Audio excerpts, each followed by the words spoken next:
I found myself in a challenging situation with my stepson, Scott, who is my husband, Jonathan's son from a previous marriage. I had kept my struggles to myself because I didn't want to upset Jonathan. On a particular day, after returning to my hometown, Jonathan was unable to pick me up from the airport due to work commitments, so Scott came instead. However, his response to my gratitude was incredibly harsh. He made it clear he despised sharing any space with me, even going as far as to mockingly suggest that the only way he let me ride in his car was if I bought him a new one, insinuating that I was nothing more than a burden living off his father. As he left me stranded, suggesting I walk home, his taunts filled me with a mixture of anger and determination. My journey with Jonathan began 12 years prior when I moved from the accounting department to sales administration where he worked. We bonded over our shared workplace, and eventually he proposed. Despite the dream-like proposal, I hesitated because Jonathan was a widower and single father to Scott, whom he was raising with help from his parents. I made efforts to connect with Scott, hoping to bridge the gap between us with shared activities, despite his initial coldness. His acceptance of me as a new mom in his life was a turning point, and Jonathan and I married, hopeful for a harmonious life ahead. However, as time went on, challenges emerged. Jonathan asked if I could switch to part-time work to spend more evenings at home, as Scott had been feeling lonely and had even stopped attending school. We tried to understand and support Scott, hoping he'd return to school, and I adjusted my work schedule to accommodate his needs. But Scott's behavior towards me took a negative turn. He criticized the meals I prepared, demanding fresh meals, and dismissing my efforts to accommodate his requests. His demands were unrealistic, considering my work schedule and the time it took to commute. Despite these difficulties, I tried to meet his expectations, sacrificing my own needs in the hope of winning his approval. This journey has been one of trying to navigate the complex dynamics of a blended family, facing unexpected hostility, and striving to find a balance between supporting my stepson and maintaining my well-being. Scott's critiques were a constant presence in my life, challenging everything from the fluffiness of my fried rice to the efficiency of my household chores. He would compare my cooking unfavorably to that of professionals and not miss a beat to remind me that I was living off his father's earnings. Whenever I tried to explain my side, he accused me of making excuses, widening his smug smile as he did so. His complaints extended to every aspect of home maintenance, from a single hair left on the floor after vacuuming to a minor wrinkle in a shirt, always suggesting that I was not putting in enough effort. Despite his constant barrage of complaints, Scott never contributed to the household chores himself. Instead, he followed me around, critiquing my every move. Whenever I remained silent under his scrutiny, he would challenge me to complain to his father, knowing that his behavior changed drastically in front of Jonathan. Scott was a completely different person to Jonathan, hiding his mean-spirited and manipulative nature behind a facade of innocence. Over time, my frustration with Scott's behavior grew, especially as I realized his attitude mirrored that of my in-laws. They had never approved of me, and after a particularly revealing incident during a family dinner, it became clear that Scott's disrespect was not occurring in a vacuum. It seemed he had absorbed not only their disdain for me, but also their belief that he was entitled to criticize and belittle me.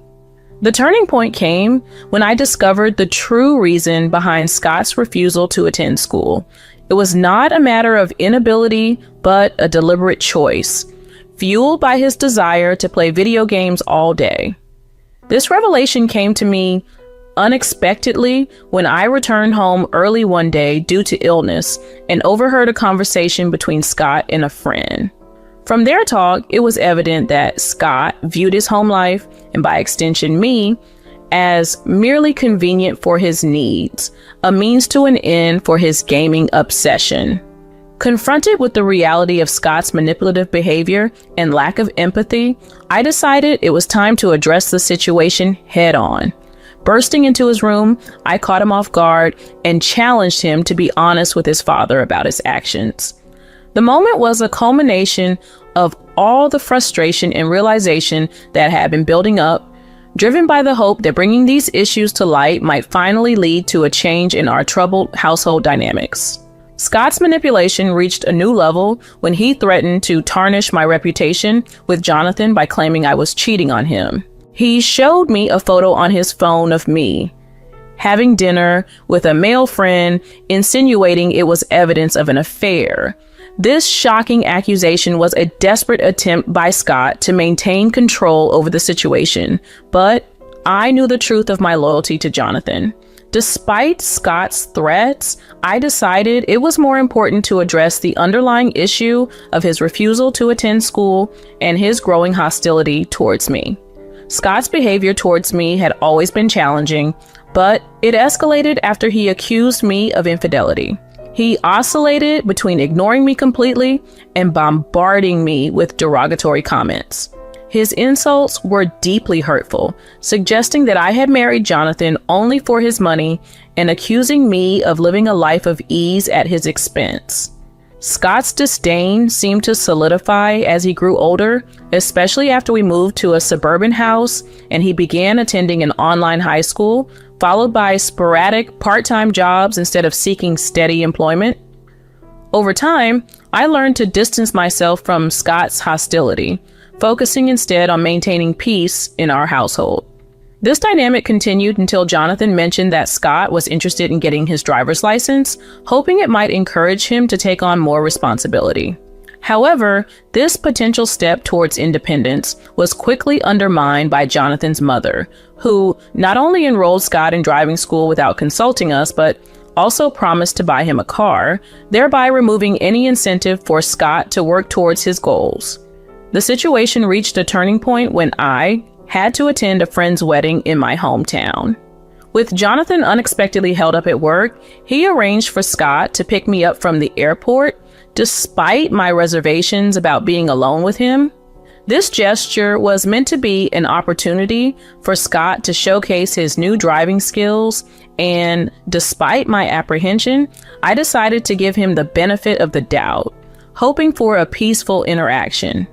As I waited in the airport lobby for Scott, I reflected on the complex web of dynamics in our family, from Scott's manipulation and hostility to the challenges of blending a family with deep-rooted issues. Despite the difficulties, this moment presented a small glimmer of hope that perhaps there could be a path forward, a chance for reconciliation, or, at the very least, a peaceful car ride home. Feeling a mix of hope and apprehension, I looked forward to the possibility that picking me up from the airport could bridge the gap between Scott and me. However, my optimism was quickly shattered upon meeting him. His disdainful greeting and refusal to let me ride in his car because he found my presence repulsive and feared it would contaminate his prized vehicle left me dumbfounded and deeply hurt. His suggestion that I walk home as a form of exercise, thinly veiled as concern for my well-being, was the final straw. This behavior was beyond unacceptable. It was cruel. Despite the humiliation, I decided to take a taxi home, unwilling to endure a 4-hour walk at night. However, before I could reach the taxi stand, Scott began bombarding me with calls. His persistence, coupled with the fear of worsening our already strained relationship, led me to reluctantly accept his offer to drive me home when he called yet again. Upon arriving home, I was surprised to find not only Jonathan waiting for me, but also a family meeting about to commence with my in-laws present. The atmosphere was charged with tension as Jonathan announced his intention to discuss the evening's events. It was clear from the outset that my in-laws were ready to blame me for the late-night disturbance, questioning Jonathan's decision to marry me and insinuating that I was beneath him both socially and professionally. As the meeting progressed, Scott and my in-laws tried to downplay the situation, suggesting I should have simply walked home. However, Jonathan was not swayed by their attempts to deflect responsibility. Instead, he revealed a photo on his phone, hinting at a deeper issue that needed to be addressed. This moment marked a turning point as it became evident that Jonathan was aware of the ongoing disrespect and manipulation from Scott and my in-laws. Prepared to confront the issue head-on, Jonathan's firm stance and the presence of the photo suggested that he was ready to stand up for me and address the toxic dynamics within our family once and for all. The tension in the room escalated as Jonathan revealed the damning messages between Scott and my in-laws on his phone, causing a visible shock among them. Scott, looking for support from his grandparents, found none as they turned away, leaving him to face the consequences alone. The messages laid bare a covert arrangement.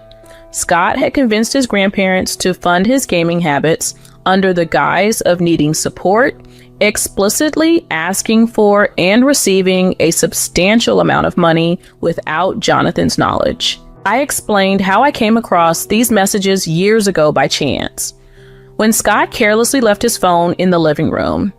Capturing a photo of the conversation, I hesitated to confront Jonathan with it, unsure how to broach such a sensitive issue. My in-laws, quick to deflect blame, accused me of snooping and labeled me an outsider. However, the focus soon shifted as I presented evidence of a significant financial deception. A credit card statement showing $12,000 in game-related charges that Scott had racked up without my permission. The revelation shocked everyone, especially as Jonathan clarified that we often used my credit card for household purchases, which explained how Scott could have accessed it. The in-laws, initially defensive, began to grasp the gravity of Scott's actions, their attitudes shifting as the truth became undeniable. Jonathan, frustrated and indignant, confronted both his parents and Scott about the misuse of money and the broader implications of their actions. He emphasized the responsibility that comes with family dynamics, pointing out the detrimental effects of their indulgence on Scott's behavior. Despite this, my in-laws attempted to shift the blame onto me, accusing me of inadequate upbringing, which they argued had influenced Scott's behavior. This baseless accusation only added to the absurdity of the situation. Amidst the heated debate, Jonathan stood up for me, highlighting the sacrifices and adjustments I had made to become part of their family. His defense signaled a turning point in the conversation, showing his unwavering support and recognition of my efforts to navigate the complex dynamics of a family. As the argument continued, Scott, sensing an opportunity, attempted to manipulate the situation further by questioning Jonathan's trust in me, aiming to deflect attention from his misdeeds. However, Jonathan's firm stance and the undeniable evidence presented left little room for Scott's manipulations to take root.